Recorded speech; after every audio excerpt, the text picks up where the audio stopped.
ರೆಡ್ಡಿ ಅಂತ ಮುತ್ತಾಲೂರು ಗ್ರಾಮಸ್ಥ.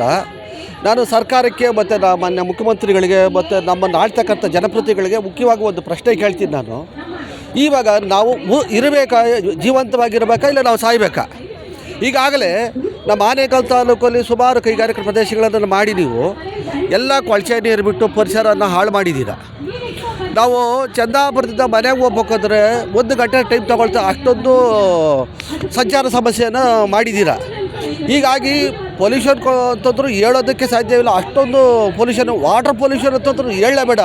ಇವಾಗ ಮಾನ್ಯ ಮುಖ್ಯ ನ್ಯಾಯಾಲಯ ನಮ್ಮ ಯಮಗೋಡಿ ಪುರಸಭೆಗಿರೋ, ನಗರಸಭೆಗಿರ್ಬೋದು, ಬಂಸಂದ್ರ ಪುರಸಭೆಗಿರೋ 52 ಕೋಟಿ ರೂಪಾಯಿ ಮುಖ್ಯ ನ್ಯಾಯಾಲಯ ಹಸಿರು ಸೇನೆಯಿಂದ ಅವರಿಗೆ ಪೆನಾಲ್ಟಿ ಹಾಕಿದೆ.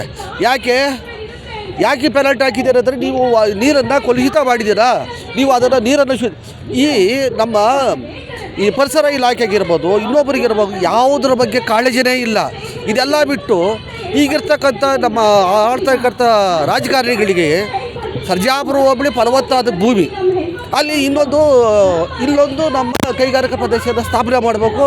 ಕೈಗಾರಿಕಾ ಪ್ರದೇಶವನ್ನು ಸ್ಥಾಪನೆ ಮಾಡಿ ಈಗಿರ್ತಕ್ಕಂಥ ಏನು ಪರಿಸರ ಮಾಲಿನ್ಯ ಇರ್ಬೋದು, ನೀರಿನ ಮಾಲಿನ್ಯ ಇರ್ಬೋದು, ಇದನ್ನು ಇನ್ನಷ್ಟು ಮತ್ತೊಂದು ಜಾಸ್ತಿ ಮಾಡಿ ಎಲ್ಲರನ್ನೂ ಓಡಿಸಿ ಬೇರೆ ರಾಜ್ಯಗಳಿಂದ ಬರ್ತಕ್ಕಂಥವ್ರನ್ನ ಎಲ್ಲರೂ ತಗೊಬಂದು ಇಲ್ಲಿ ಕುಡ್ರಿಸಿ ಇಲ್ಲಿರ್ತಕ್ಕಂಥ ಬೇರೆ ಕಡೆ ಗುಳೆ ಹೋಗಿಸ್ಬೇಕು ಅಂತ ಮಾಡ್ತಾಯಿದ್ದಾರೆ.